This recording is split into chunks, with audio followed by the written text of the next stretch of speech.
There is a word we have learned to fear since childhood, a word whispered in shame, associated with weakness, with the end of the line, a word that has become a ghost haunting our greatest dreams and keeping us chained to the paralyzing safety of the comfort zone. That word is failure. We were taught to avoid it at all costs. Society sells us the illusion that life is a straight line of victories, and any deviation, any fall, is a sign that we aren't good enough. And that, my friends, is the biggest lie ever told.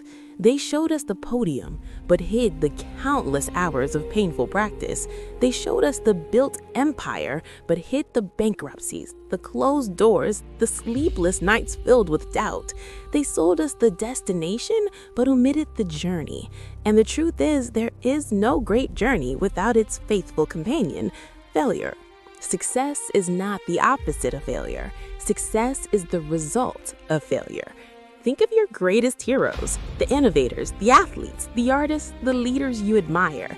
You see them as pillars of success, but their real story is a tapestry woven with the threads of their failures. Every mistake was a teacher. Every closed door was a detour to a better path. Every no received was the fuel that strengthened their resolve. They didn't succeed despite their failures. They succeeded because of them. They mastered the secret art of failure, the ability to extract lessons from pain, to find strength in vulnerability, and to use every fall as a springboard for an even greater leap. Most of us treat failure as a personal attack. When something goes wrong, we don't say, the strategy failed. We say, I failed. We fuse our identity with our result. And by doing so, every defeat becomes a deep wound to our self-esteem, making us more fearful, more hesitant, more likely to choose the safety of inertia next time. We develop failure phobia.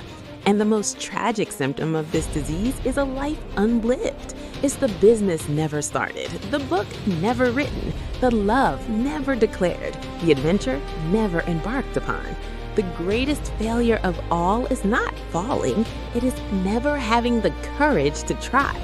But what if we could change that relationship? What if instead of fearing failure, we invited it to dance? What if we saw it not as a judge, but as a mentor? A brutally honest mentor who doesn't care about your feelings, but delivers the raw truth you need to grow. The journey to rising stronger doesn't start when you avoid the fall. It starts on the ground, at the moment you are out of breath, with scraped knees, looking at the wreckage of your perfect plan. It is in that sacred moment that you have a choice. You can stay there drowning in self-pity, blaming the world, cursing your luck. Or you can take a deep breath and ask the question that turns victims into victors. What did this come to teach me?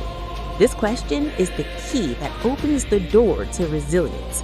It shifts the focus from what you lost to what you can gain. It transforms failure from a passive event that happened to you into an active material you can use in your favor. The first lesson of failure is humility. It destroys your ego. It reminds you that you don't know everything, that your plans are not infallible. And this humility is the fertile soil where true wisdom can grow. The second lesson is clarity. Failure has an incredible way of burning away everything that isn't essential. In the wreckage of an idea that didn't work, you find clarity on what truly matters, on which path to follow. The third and most important lesson is strength. Every time you fall and get up, you are literally building new muscles in your soul. Resilience is not a personality trait you're born with. It is a callus. It only forms on skin that has suffered repeated friction. You don't get strong on easy days. You are forged in the fire of adversity. The process of rising again is an art. First, allow yourself to feel the pain. Denying disappointment is dishonest. Name your feeling, frustration, anger, sadness. Welcome it, but don't build a house for it to live in.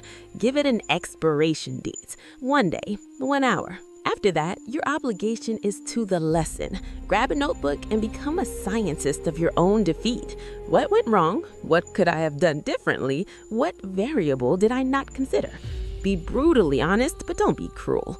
Analyze the strategy, not your identity. After the analysis comes corrective action. What will you do differently next time? It's not about having a plan B, it's about creating a version 2.0 of yourself, updated with the data from your last failure. And then, the most crucial step of all, try again, immediately. Fear feeds on time. The longer you wait after a fall, the larger the monster of failure becomes in your mind. The fastest way to overcome the fear of falling off a bike is to get back on it, even if your hands are still shaking. Action is the antidote to despair. Think of your life as that of a blacksmith.